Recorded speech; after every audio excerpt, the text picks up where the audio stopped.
Ici, on entend crier bœuf, on entend crier crack, on entend crier cocaïne.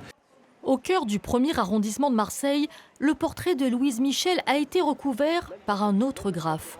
Symbole du trafic de drogue implanté depuis des années dans ce quartier.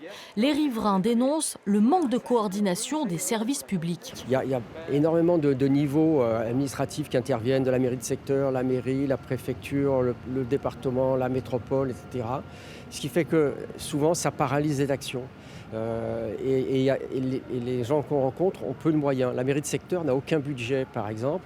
Et la mairie de Marseille a des budgets, mais il faut toujours qu'elle discute quand elle veut faire quelque chose avec la métropole, avec la préfecture, etc. Sur les réseaux, en revanche, l'info circule plutôt bien. Alors pour sécuriser le lieu, l'université de gestion a mis en place portiques et agents de sécurité qui vérifient l'identité des étudiants. Un étudiant qui va à la faculté d'éco-gestion de Colbert, aujourd'hui, c'est un étudiant qui va se voir proposer des produits stupéfiants à chaque fois qu'il va passer devant la faculté. Ici, on entend crier bœuf, on entend crier crack, on entend crier cocaïne, et on espère vraiment qu'il n'y aura pas de drame parce qu'il suffit, comme je vous disais, d'un mauvais regard ou d'une mauvaise remarque pour que ça dégénère. Depuis une semaine, la mairie a mis en place un dispositif qui aurait déjà fait ses preuves, quartier Noailles.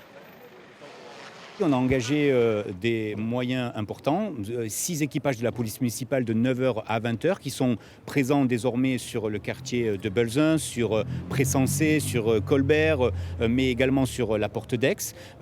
Avec cette volonté pour la municipalité, d'abord de remettre de la présence, du bleu sur le terrain, mais aussi traiter à 360 toutes les difficultés qu'on peut rencontrer sur ces quartiers. Et à cela s'ajoute le travail des associations, des CRS et de la police nationale. Un premier bilan sera fait dans 2 mois.